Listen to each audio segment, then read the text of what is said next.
Chelsea and a Spurs fan on the same show. It's going to be some controversy, and let's see how we deal with it today.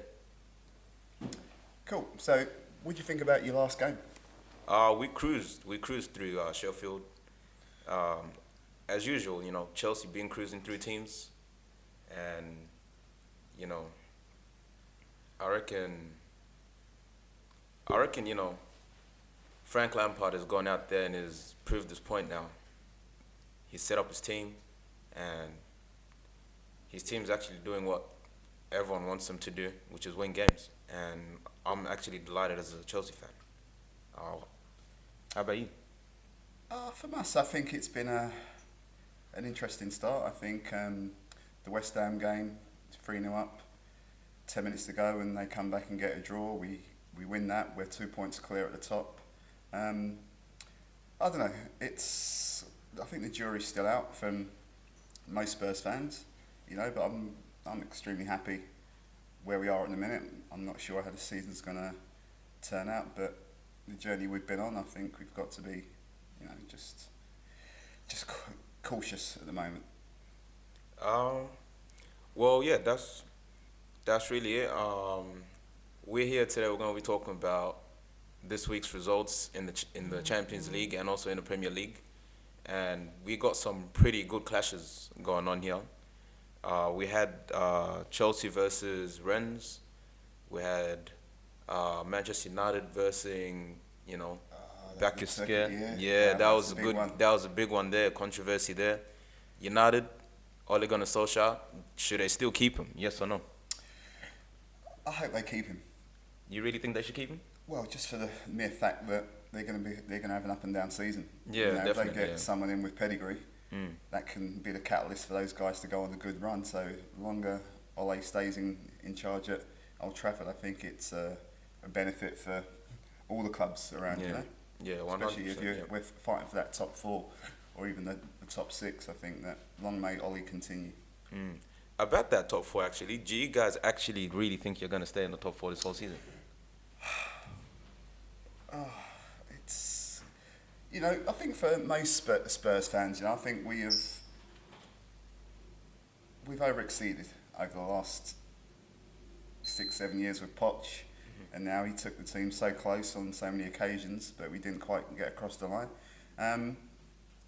Top four, I mean, before the start of this season, before the start of COVID and we stopped, I was saying I don't want to be in the top six. I'd quite happy just to be out of it so we can just focus on really getting a structure back into our club. But now we've got Europa League and we've made a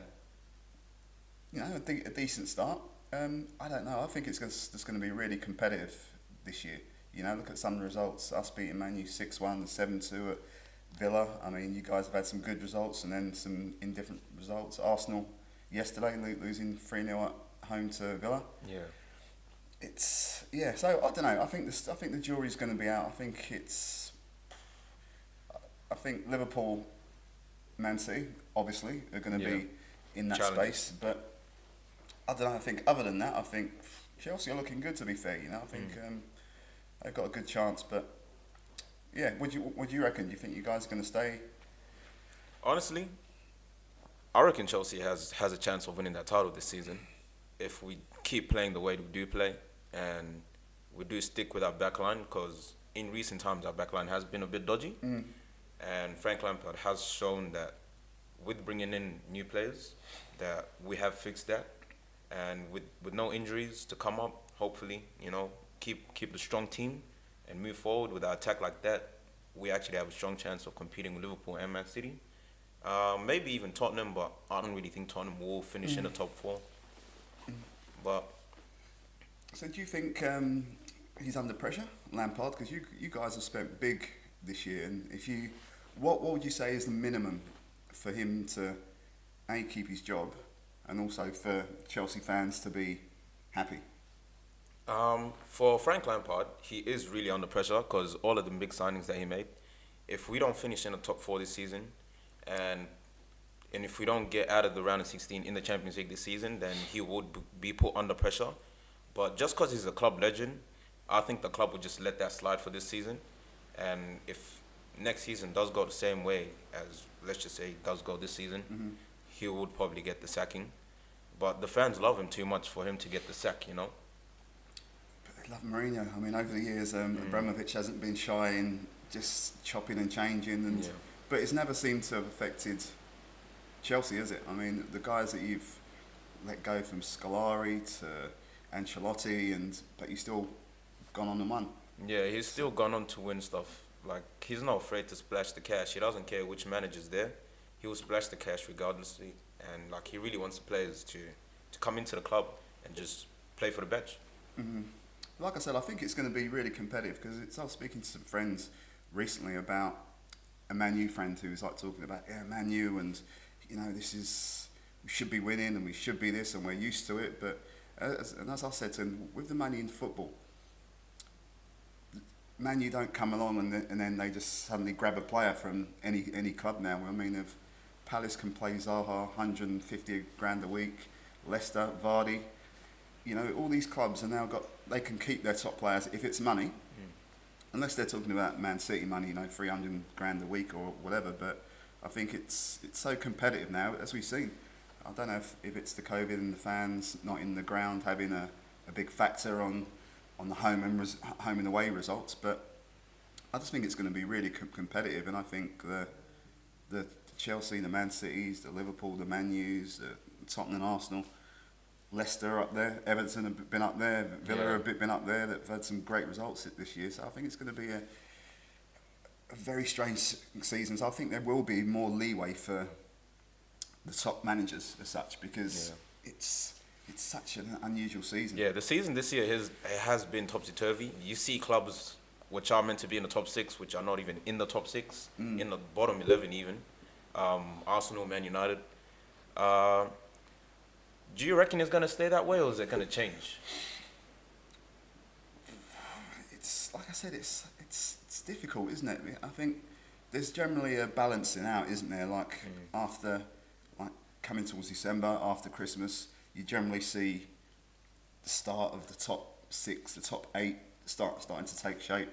You see the teams that are going to struggle. I mean, the bottom 3, is it Sheffield United, Burnley, and Sheffield United, Burnley, and if I'm not wrong, West Brom. Yeah. West Brom. Yeah, and you generally have one that's cut adrift, and you don't generally then have as a team that comes into that bottom 6, bottom 3. But I think we've got some tough games coming up. We've got, after the international break, we've got Man City. I think we've got Liverpool, and then Arsenal, you know, in consecutive weeks. So it's going to be, we get through that and we take, I don't know, 7 points. I think come Christmas, I think that's going to be like the decider. What's your next 3 games look like after the I'm not quite sure our next 3 games, but wait, just let me check. Let me check the next 3 games, because as a Chelsea fan, you should have this down pat. You shouldn't even have to do that. That's just. But the thing is, as being a Chelsea fan these days, is you really don't care who you play, because you know you're gonna win at the end of the game. So damn, that's who we do have coming up. So we got Newcastle coming up next match day, and then after that we've got Tottenham. Ah, yes. Yeah, we got you guys, and that should be an easy result there at Stamford Bridge. I reckon. Let's talk about that game, because two teams coming in at really, really hot forms and facing each other. Well, if you take the League Cup game or the Carabao Cup, when we beat you on penalties, I think you dominated a lot of possession there, and we ended up winning it on pens. I think. Is it at your place? Yeah, it was at Stamford Bridge. Yeah. Yes. I think this game. Is it? So the next game is it's going to be at Stamford Bridge. No, next game's Newcastle, and then afterwards it is going to be the clash between us two. So you play at your place at home? Yeah, you play at Stamford Bridge. Okay. Yeah. So I think the way I see it, I think you guys will have the ball a lot, but I think with Mourinho, I don't think the Tottenham philosophy of attacking football. I think he's come in and he's just gonna. He sets teams up for specific games. So we've got to defend and play deep and counter attack. I think he'll set the team up. And I think hopefully we stay in the game. I think we can. We've got the quality. We've got the quality there, but whether it's going to going to gel. I think it's going to be a good game. You know, like I just think that we've got an opportunity now to stamp our I don't know our style on the Premiership, and I think realistically and hopefully I think if Tottenham do win the league, it would be the best thing for football ever. Oh, I'm gonna have to disagree with that one. Disagree bad, because with Spurs winning the title, that's just gonna make other clubs in London look so bad. With splashing the cash, like Arsenal, which is a joke club, Chelsea splashing that much money and losing to Tottenham, it's really gonna hurt us. Really gonna hurt us if it does happen.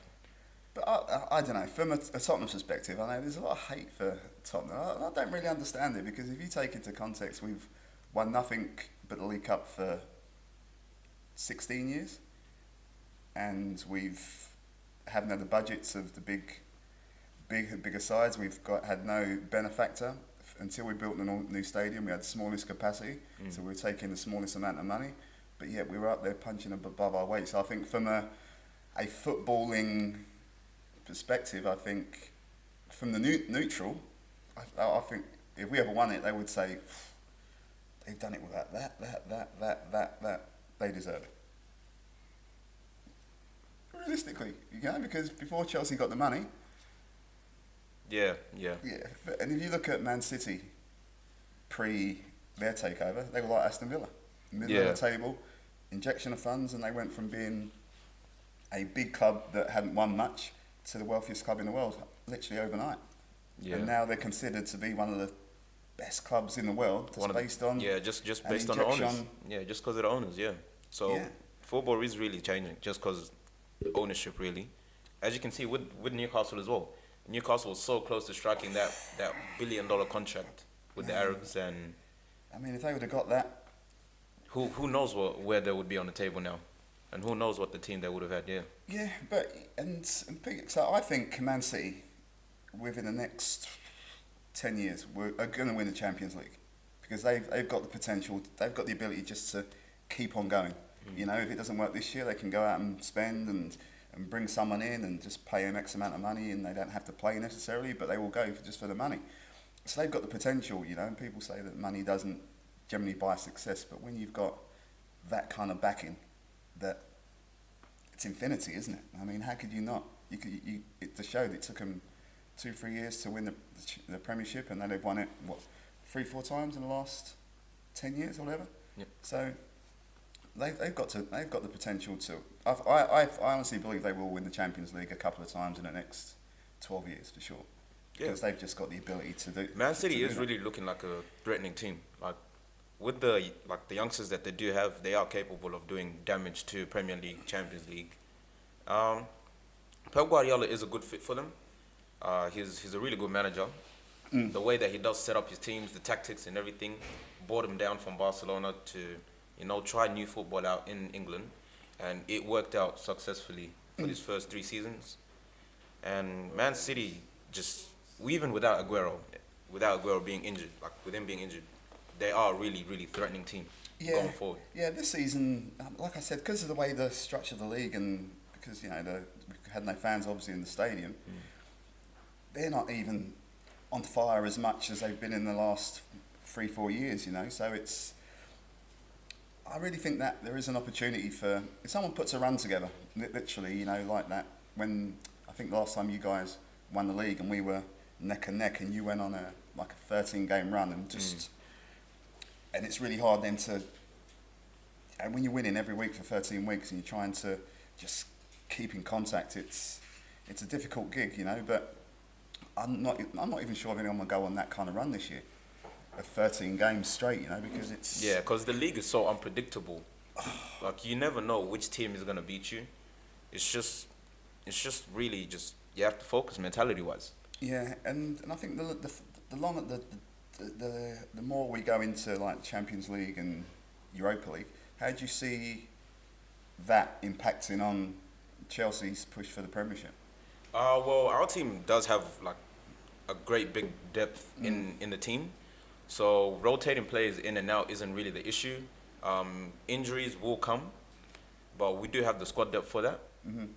Um, we will survive. I reckon Chelsea will probably get into probably round of 16. Probably get faced up against a big team. Go hard, go in hard against them, and yeah, we'll have a good run in the Champions League. Premier League, we are doing very well right now, Hmm. and we're gonna continue. I reckon we're gonna continue and probably fight for the title. Yeah. Yeah, because if you look at like Real Madrid and Barcelona, they're not pulling up Yeah. any trees at the moment in their respective leagues, are they? No. So I think it's PSG. Always struggle to cross the line. But is their league that competitive? Is that why they never fail to mount a serious Champions League challenge? I mean, Bayern are always thereabouts. Yeah. Liverpool are going to be there. So I think it's like the Premiership. It's there to be won, really. I think, and because our teams at the moment are so unpredictable, but we find a way to win. I think that we've got a good chance of it coming from the Premiership this year. Looks like we got some stuff here to settle. I'm here with one of the worst football fans in the world, Spurs fan, and we're here to settle this once and for all. Right. Okay. So I hear a lot of things, from different London clubs and even clubs around Leicester. They beat us to the Premiership a few years ago, and there's some real kind of like dislike amongst them. So I want to find out where that's come from your perspective. Well, my hate for Tottenham came when they were talking all of this, nonsense, claiming that they were good, and they actually title challenges back then, and they slipped off like hard, and that was like one of the most hilarious things because on social media, like you do see the funny stuff, but when you see a Tottenham supporter gassing their team up, gassing the team, oh, we're gonna win the league, this. But then up front, who did they have up front? They had Not Kane at that point? was that Janssen? Vincent Janssen up front? Vincent Janssen, he was Yeah, there for Vincent Janssen up for a front. bit. And these men were claiming that they were going to win the league. Like that was hilarious. And Leicester came and beat them. Chelsea, we didn't have a good season that season, but He stopped us winning it. yeah, but we did. Yeah, we did stop them from winning the league, and that put a great smile on my face. And I think that's when the hate really came in there. Like the hate for Tottenham just was settled. I hated Arsenal, but Tottenham, oh bro, Tottenham's just hate them. Wow, that's quite interesting. But like I said, I think if and when we do get it right, because if you think of Tottenham, right? I've been a Tottenham fan for many, many years. We've got a big fan base, right? And we've won nothing. Just imagine if we was to win that one thing. I think the profile of our club has gone up since Poch was there and Harry Kane came on the scene, because I think that's what happened to Arsenal in the Wenger years. He made them a worldwide club, with the Vieiras and Omris, and he made them a really kind of cool club to support. And I think that's what's happened to us in the last five to 6 years. We've had kind of Harry Kane. We've played in a way that's really exciting. We've come close. So people are like, will they ever cross the line? But I think for us, it's like a mentality. It must be a mentality, because Tottenham have lost like 9 consecutive FA Cup semi-finals. 9 on the bounce. And the law of averages says that you play crap, one comes off your shin, and you win 1-0 when you go to the final. But to lose 9 on the bounce since, I don't know, 94 or something, and to go so close the Leicester year, then we were chasing you guys down and couldn't quite do it. We got to the Champions League final, and it was probably the worst Champions League game ever. So I don't know if it's just this continuation of, do the players then start to believe they're not going to do it? But from the other clubs, it must be a laughing stock to see us choke. Is it the word? And it is really frustration, especially when you see Arteta go into Arsenal and they win the FA Cup and the Community Shield within 6 months, and Poch is there for 5.5 years and we don't win anything. It's I don't know, it must be the football gods or something. But I think with Mourinho there, we just got to win something, and I think that would be the catalyst. And I think from an open-minded football fan, I think people like Harry Kane, Son, and the core of them guys who have been there for 5-6 years, they deserve something, man. And in football, sometimes you don't get what you deserve. You know, like Liverpool, Gerrard. I think every neutral would have liked to see Gerrard win the he played Premiership. He played his heart out for that club, and he deserves something. Yeah, and he got the Champions League and stuff like that. But I think someone lot like him, so he's got that respect there. And I think Harry Kane is going towards that. And I think it'd be hard for someone to deny him, to say that you're going to finish your career if he stays at Tottenham, and you've broken every single record around goal scoring, appearances, assists, and all this kind of stuff. But you've never won an FA Cup, a Premiership, or even a League Cup. You know, I think that surely it's equality, right? Where we can share this stuff around, right? We can share some of the silverware, right? Nah, I'm sorry, we can't share anything. We can't share anything. Tottenham have good players. They have good players. Don't get me wrong. They have good players in the team. Son, Harry Kane, Son. Moura, Gareth Bale, new addition. They have a scary team, but it's like, what are they playing for? Like, what is there for them to play for? Like, they don't have any trophies or anything. So going into games or going into finals, the only thing they do have in their mind is to win something. But when they don't win it, it's like, like our history is not like great enough for us, you know. But then, like I said about like the Abramovich era, the oil money at Man City. If you look pre-Abramovich, our record is probably superior to yours in FA Cups and stuff like that. I mean, we only, until Abramovich came, I think you only had 2 Premier Leagues or 1 Championship, wherever it's called back then. Yeah. So Abramovich comes in, injects the money. Chelsea go on to be one of the best clubs around. So you've surpassed us. Man City, our record historically is better than theirs. I mean, I think up until the last time we won the FA Cup, we had won. We had the record for 8 FA Cup wins, or 7 or something like that. Arsenal surpassed that. You guys have surpassed that. Man City will probably have surpassed that. Liverpool and Man United have surpassed that. So up until the change of it becoming a lot more about money, our heritage and history is quite there, and it's quite substantial in the things that we won. But in present times, where it's, I don't know, coaching, mentality, I just don't think that we've had the necessary depth or ability. Because like I said, when Chelsea were firing managers left, right and centre, you had who was the guy that, Di Matteo? Yeah, Di Matteo won the Champions League. Yep. He came in halfway through the season and somehow you win the Champions League. You know, so there's, he goes, then you win the league next year or something. So the mentality is strong there with the Terrys and the Lampards from that era. And once you are used to winning, Liverpool, how many Champions Leagues have they won?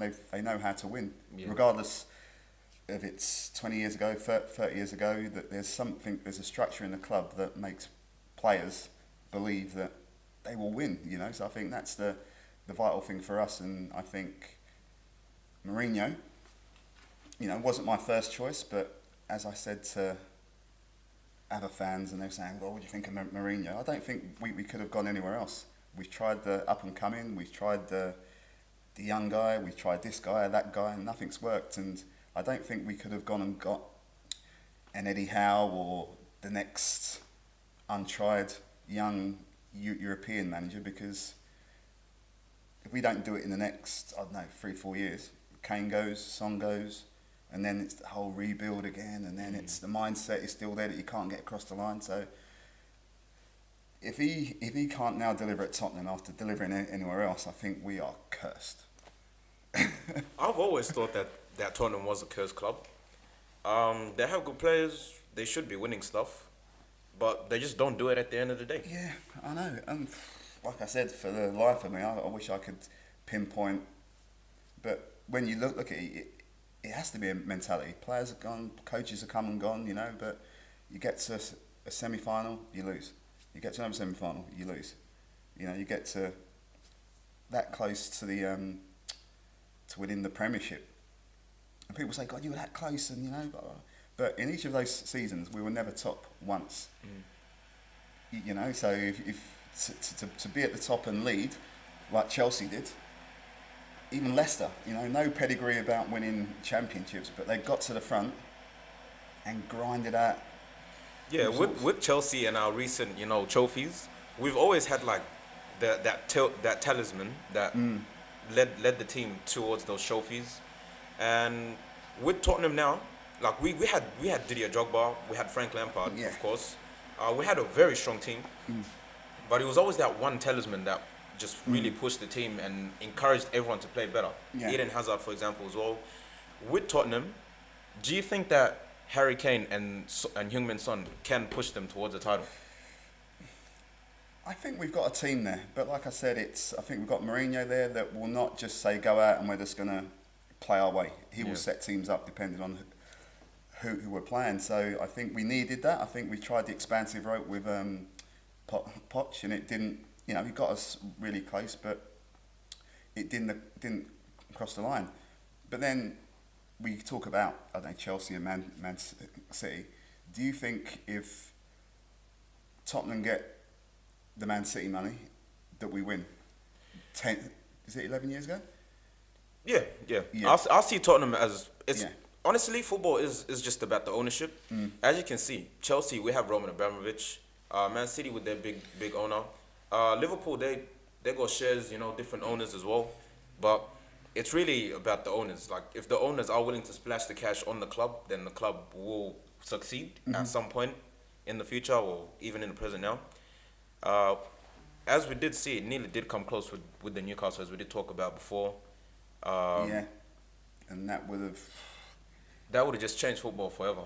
Yeah, because I think if you look at, say, Chelsea, Abramovich, Man City, oil money, Man U and Liverpool, they've got this historical biggest clubs in the UK. They've got all the stuff. They've got the big support base around the world. So they've just got lots of money just through that heritage. I mean, Arsenal, 20 odd years of being in the Champions League, and we know how much that kind of money that generates. So I don't know why they haven't managed to maintain and go on and buy the big players, because 23 years is more than Chelsea, Man U, even Liverpool haven't sustained 20 odd years of Champions League, and the money that rolls into your club off the back of that. So I don't know why they haven't managed to maintain, but which I'm quite happy about.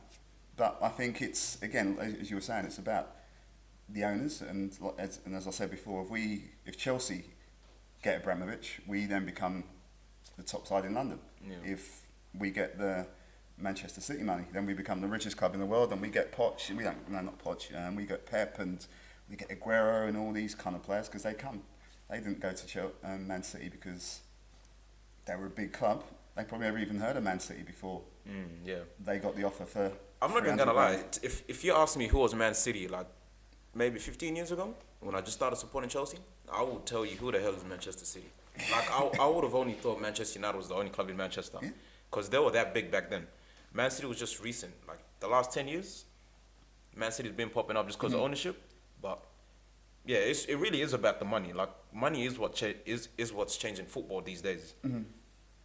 And any club at any point in time, if a rich owner was to come up and say, I want to buy that club, he can change that club forever. Yeah, but I think now it's going to probably, I think the next, obviously the Newcastle thing didn't go through, but I wonder if they're still going to, the Premier League will allow another oligarch to come in and just really throw as much money as they did for the Chelsea and the Man Cities. I think they put so much, that's why Newcastle didn't get their takeover, because of, the fair play, the fair play thing, and you've got to prove that you're a worthy owner and stuff like this. I don't know why that didn't happen, but that would have been another team. And there's only 4 spots in for the top 4, right? Yeah. And I don't know, like 7-8 years ago, it was like Man U, Chelsea, Arsenal, and one other. Now there's like 6-7 teams that could be in that. Yeah, the title race is really close. Yeah. The last year, it was a big gap because of Liverpool, of course. They didn't deserve it, but they did what they had to do to win that title. This year it is really shaky. I'm not gonna lie. I don't know who's gonna win the title. Hopefully it's Chelsea. I hope it's Chelsea, but you never know with these like circumstances, and any team could win it at this stage. It's just to push through this Christmas period. It's gonna be tough, lots of games, see how players and teams really do cope with it. But we'll see at the end of the day. We'll see who's gonna win this title. But I strongly believe Chelsea's gonna be winning that title at the end of the year. Yeah. So yeah. Before we do end up, you guys want to hear a joke? It's about a small club in London who got absolutely demolished by Aston Villa. Yes, I'm talking about Arsenal. Nice. Did you see the game this morning? I saw the goals. You saw the goals? Arsenal.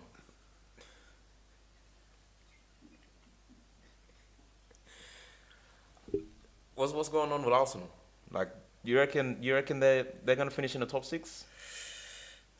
Because I don't think so.